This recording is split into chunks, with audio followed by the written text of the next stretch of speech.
Welcome, everybody, to another edition of Happenings in the Dearborn Public Schools. I'm David Mustonen, Communications Director for the Dearborn Public Schools. Fall is in the air, and my neighbor's blowing leaves on my front lawn.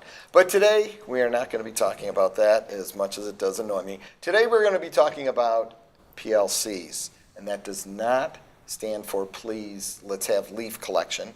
It stands for a whole nother issue. And joining me, as always, is Superintendent Dr. Maleyko. Glenn, how are you? Good, doing very well. Glad to be here. And I do not have very many trees, so I don't have to worry about that. So you don't have to worry about it. All right. Well, that's good. You can just have to worry about the neighbors blowing leaves onto you. So that's it. Glenn, who do we have joining us here today? So we have Scott Casebolt, Edsel Ford Principal. We have Laurie Lintner, Literacy Coordinator at Dearborn High. And they are both here to talk about the professional learning community, the PLC, and again, not the leaf version. Okay. But, part of the reason we selected them to come on the show is because Scott he was the leader on a professional learning community, PLC, team that got together. It's a CPI team, we call it. We're using this CPI, continuous process improvement, that the college uses, and we're using it as we want to evaluate different aspects of the district and maybe enhance different production within the district. And so Scott led that, and they both were on the team. And so I'm going to ask him, what is a PLC from your... PLC, from my standpoint, it's a group of teachers that basically come together, could be by grade level or by course content area, and the goal is to look at data and change instruction in an immediate way. Offer reteach and retakes so the students, you can measure their proficiency by standard and determine whether they need some intervention or some enrichment. Okay. So, and then I know that, Laurie, you were on the team, and can you just tell me what was that experience as you were looking at the CPI with the PLC, and just kind of explain what happened during that, I believe it was the second semester of last year. So I was fortunate enough to work with a group of teachers and administrators and support staff from across the district to look at one system. This happened to be professional learning communities, and to learn about how to systematically collect data and consider improvements, ways to help that process become better and stronger in our district. So it was a great learning opportunity. It was really intensive. But a nice way to build a community among our team as well, and to continue into this year and years to come to make that system stronger for the district. And Scott, thank you, Scott, I know we had various positions, so we had different people from the district represented, is that correct, on that team? Correct. We had representatives from elementary, middle school, high school, we had administrators, we had teachers. There was a good selection, or a variety of people, actually. And with that, I know there was a lot of time put into. How much time do you think your team had put into this project? We met bi-weekly. I believe we met bi-weekly, but we also met outside of that time. So the time that we met together as a whole group, we would meet with Dr. Jensen, and he would provide training in the process, some templates and some useful tools that we could go off then on our own and apply. So we had to go off and collect data, and we decided what templates would be appropriate that we would want to help guide our end product, which was the CPI PLC handbook. Just if I could jump in, just to reset the stage a little bit, because we've got a couple things going on. PLCs, professional learning communities, been in our district for a little while now. It's something that we do. CPI, continuous process improvement, is something we started last fall, or last spring. Spring. It was fall and into the winter. We had two-phase process. And so CPI is a way of looking at how we do different things, whether it be professional learning communities, hiring substitutes, whatever. And I know customer service. And I know we're going to have Dr. Jensen on a later program to talk a little bit more in depth about that. So what it sounds like here is we used one program to help improve another program. Basically, is that right? That's very accurate. That's exactly what it was. And Dr. Jensen is an expert in that area and trained us in that process. And then we were given the ability to decide which template, which process would work for us to, again, help us create the best end product, which was our PLC handbook that has been shared throughout the district and is a great resource. And you guys did a really nice job on the handbook. There's a lot of great resources. I know we had training for the administrators in August that your team led. So what are some of the recommendations from that report or the things that we want to do moving forward? Because again, Edsel, which we'll get to a little later, was an example of one and the success you've had there. But what are the things that we're recommending, some of the main points as to how we could expand this to other schools? And I know we're doing a lot of it because PLC, the learning communities, has been around, as you mentioned, David. You did a nice job bringing that together. It is out there, but we want to really, I think, tighten and enhance what we're doing, I believe is what was the goal of your team. So, either of you, I don't know if you want to comment, Laurie, on what you think some of the areas, and Scott, feel free to add. So we were able to look at PLCs across the district and find some places where all of them could be enhanced or where we could capitalize on PLCs that were working really effectively. And so we found a few tenets that we could share with building administrators, with groups of teachers, specifically establishing and continuing to assess norms. So those would be ways that we work when we're together so that those meeting times for teachers and other staff are as productive and effective as possible. And also another major tenet that came from our study is the need to focus on data and to be driven by those essential learnings that these teams of teachers and administrators choose collectively. And so those meetings are really tied to examining where our students are along their learning path. The meetings, then, when do those meetings occur? Throughout the day or month? I mean, the PLC meetings? Yes, the PLC. Really, any opportunity we get, we really don't have whole group staff meetings anymore. We use that time for PLCs and our late start time. Obviously that's a huge opportunity for us, but it's most important to come prepared with the data, following the norms, and looking at that data and making data-based decisions. So the PLC really creates that atmosphere and everyone knows what their responsibility and role is. The beautiful thing about the PLC handbook, to build on what Laurie said, is that it can be applied whether it's your first day starting a PLC or whether you've been in it for 3 or 4 or 5 years and up and running. The tools and resources that are in there are something that you would revisit every year. And we, as a district, everyone will add to this tool. So that's what we're most excited about. And then also the fact that we will look at the measurement of this process during our SIP visits. So that'll be a good way to gauge, and people can present artifacts to show where they're at and ask for help and resources if they need it.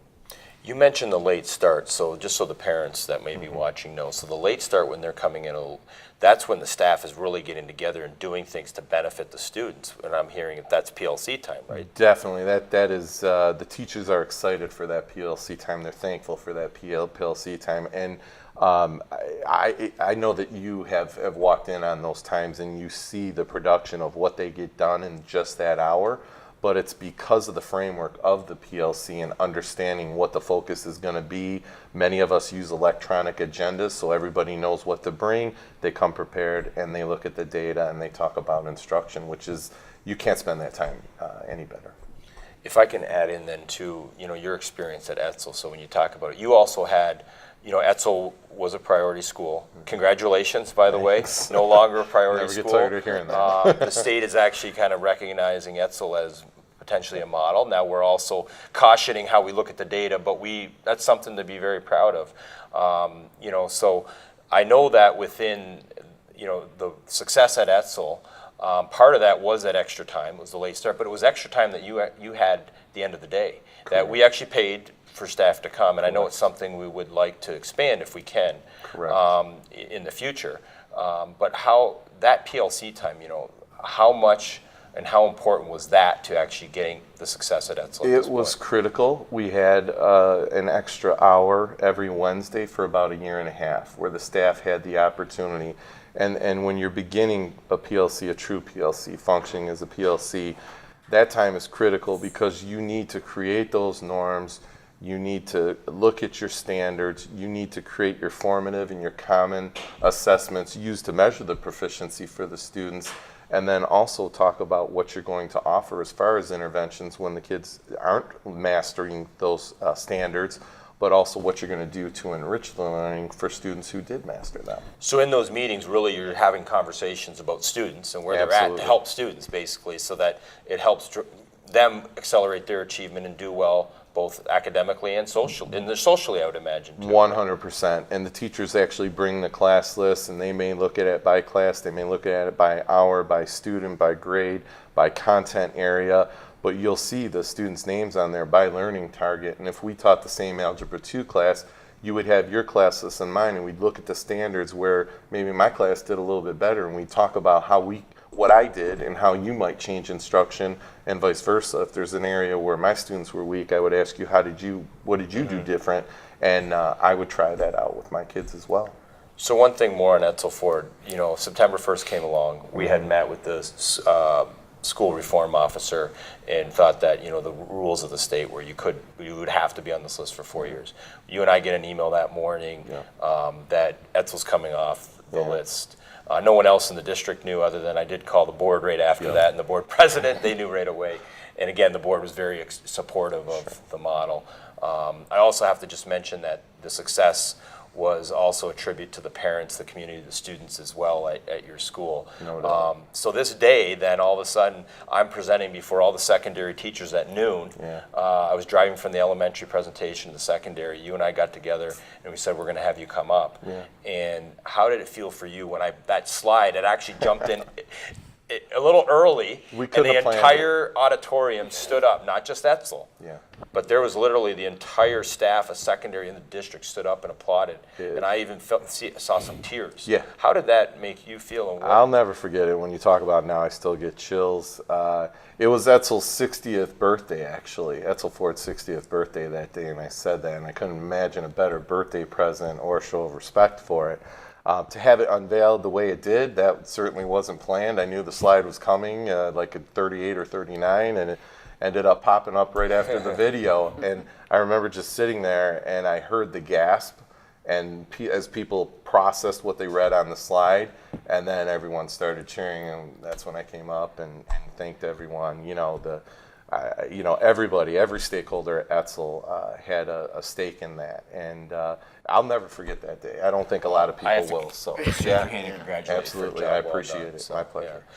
All right, so we're going to go back to the PLC with this group. Great. We have a story now too, and I know some of the data that you guys collected also was when I read the report. We weren't just looking at Dearborn. We were looking at data nationally and across the state when we were developing this recommendation.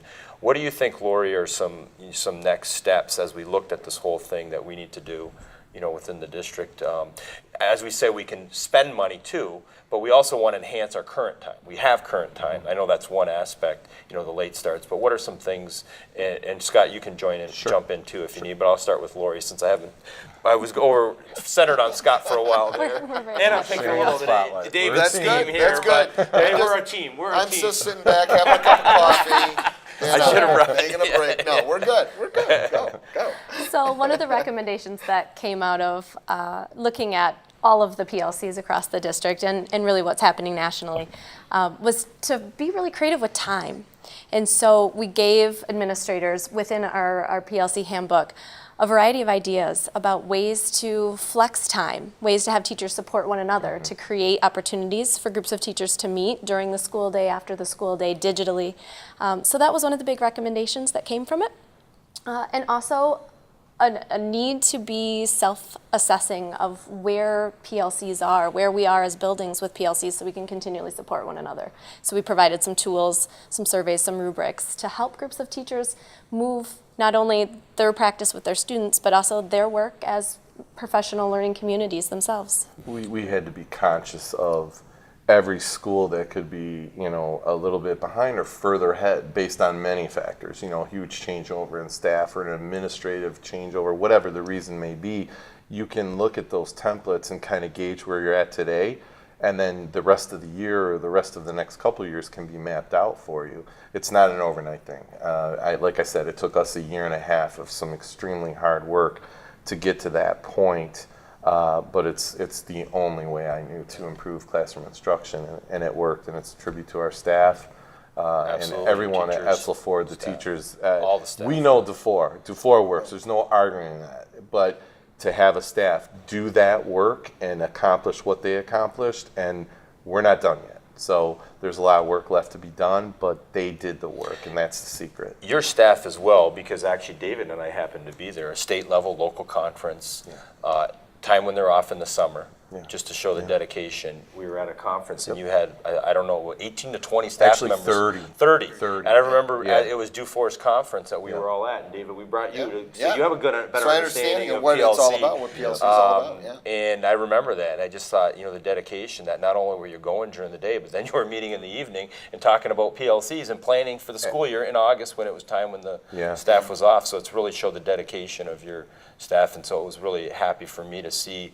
the positive that we could bring to them, with that message, at least that one day, and all the things they do. And now we're looking to expand it throughout the district and taking the story. And we have other stories, I know, in the district as well. I also just want to commend Laurie too, because yes, it was me. I did it at the last minute, asked you to come on the show, and you were a good sport about it. So I really appreciate you stepping up. Since we are at Dearborn High, I don't know where our background is going to be because right now we're still green. We're still green behind us, but it could be anything. It could be anything. So we'll try Edsel though. We'll try Edsel. Well, it's been great discussion on PLCs and kind of giving an overview. Great story of a turnaround story. I'm just wondering if maybe some of these PLC skills could be transferred over to, I don't know, maybe one of our local sport teams where they are in need of a turnaround. And maybe the Lions need to look at forming a professional learning community We're right within the Detroit Lions because, we could see a turnaround there then. Here's what I would say. If they wanted to model off of the success, we looked at climate and culture as well, and I think that's where they need to start, climate and culture. And then if you bring in the norms and the standards and everything else from the professional learning community, Super Bowl. The team is, the team is owned by the Fords. Your school's named after Edsel Ford. They could come down and maybe learn a few things from you, Scott. That's what I'm just saying. A longtime season ticket holder, I would contribute any way that I can to help them just make the playoffs.